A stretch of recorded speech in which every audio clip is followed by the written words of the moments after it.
জ্ঞানেশ কুমারকে ভ্যানিশ কুমার বলে কটাক্ষ করেছেন এবং বলেছে যে বিজেপিও ভ্যানিশ হয়ে যাবে, কি বলবেন এই বিষয়ে? ঠিক ওয়ার্ডটা ওনার মাথায় ঠিকই এসছে, কারণ নির্বাচন কমিশন এবারে খুব কঠোর। কারণ এই যে 2208 বুথে কেউ মারা যায়নি, কোনো ডবল এন্ট্রি নেই, এই যে বিষয়গুলো উনি বের করেছেন, ইনি কিন্তু উনার মেকানিজম দিয়েই বের করেছেন। তো স্বভাবতই তার কাছে মেকানিজম আছে। যখনই তিনি 2208টা বুথ ধরে ফেললেন, সেটা সাথে সাথে নেমে 400 বুথ এলো। এখন যেটা আমার নলেজে আছে 3টে বুথে দাঁড়িয়েছে। এবং দেখুন, প্রায় 12 লক্ষ যারা 15 বছরে বাবা হয়েছে, এটা তো ইলেকশন কমিশনার নিজে তৈরি করেননি, এটা পশ্চিমবঙ্গের দেয়া বিএলওদের তথ্য অনুযায়ী, তারা যে তথ্য সংগ্রহ করে এনেছে সেই তথ্য অনুযায়ী নির্বাচন কমিশন এই ডেটা দিয়েছে মানুষের সামনে, পাবলিকের সামনে। সেটা তৃণমূলও জানে, বিজেপিও জানে, কংগ্রেসও জানে, সিপিএমও জানে। এবং প্রায় 24.5 লাখের ওপর যারা 40 বছরে দাদু হয়েছে, এরমও দেখা গেছে যারা 2 বছরে বাবা হয়েছে। তো স্বভাবতই এই যে সাইন্টিফিক রিগিং এর যে বিষয়টা, এবং এই যে ডবল এন্ট্রি, ট্রিপল এন্ট্রি, পাণ্ডবেশ্বরে একজনের নাম 44 জায়গায় রয়েছে, স্বভাবতই এগুলো বিভিন্ন মেকানিজমের দ্বারা জ্ঞানেশ কুমার ধরে ফেলেছে। তো যখন জ্ঞানেশ কুমার ধরে ফেলেছেন, তখন মমতা ব্যানার্জি এটা শিওর যে 26-এ তিনি ভ্যানিশ হয়ে যাচ্ছেন। তো মানুষকে বোঝাতে হবে, তো সেই জন্য তিনি হয়তো জ্ঞানেশ কুমারকে ভ্যানিশ কুমার বলেছেন। এখন বলতে তো পারেন না মমতা ব্যানার্জি 2026-এ ভ্যানিশ, সেটা তো বলতে পারছেন না। ওই জন্যই জ্ঞানেশ কুমারকে বলছেন। কে ভ্যানিশ হবে সেটা আগামী দিনে মানুষ বুঝিয়ে দেবে। কারণ যে এই ফলস ভোটার, এই যে 58 লক্ষ, আমি বাকি ছেড়ে দিলাম, 58,20,000, যার মধ্যে 3 জনকে উনি সামনে আনতে পেরেছেন যাদের আরেকবার নাম ওঠা উচিত, বাকিগুলো সত্য।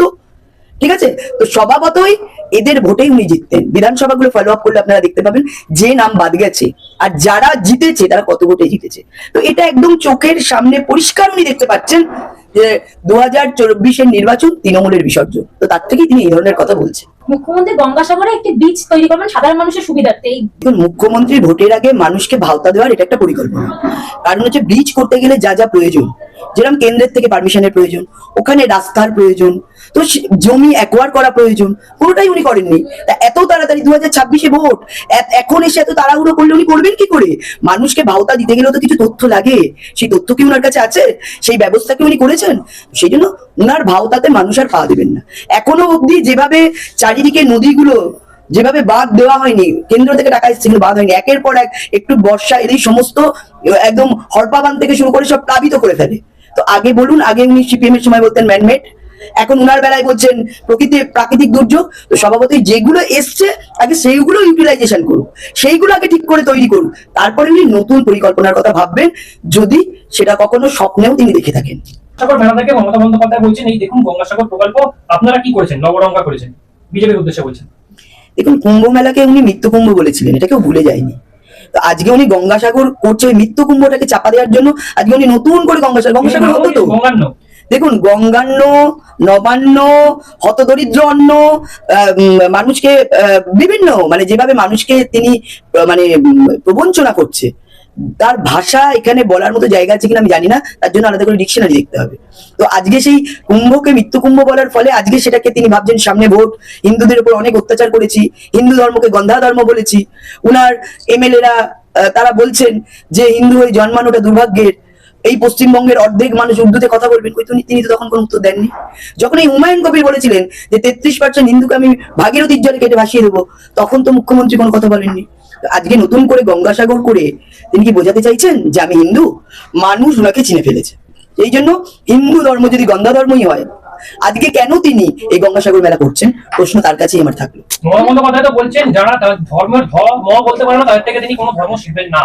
না, শিখতে হবে না তো, কিন্তু বিষ্ণু পিতা না বিষ্ণু মাতা এটা তো কমসে কম উনার জানার দরকার। হিন্দু ধর্মটা গন্ধা ধর্ম না ভালো ধর্ম এটা তো উনার জানার দরকার। এটা একটা একদম সবে ভূমিষ্ঠ হয়েছে, সবে বলতে শিখেছে, সেও জানে যারা হিন্দু ঘরে জন্মাচ্ছেন। উনাকে শিখতে হবে না, কিন্তু উনি যে ভুল বলছেন সেটা তো ঠিক করতে হবে। সেটা উনি শিখে করবেন না শিখে করবেন, উনি ওটা জেনে বলেছেন না জেনে বলেছেন, সেটার উত্তর উনি দিতে পারবেন।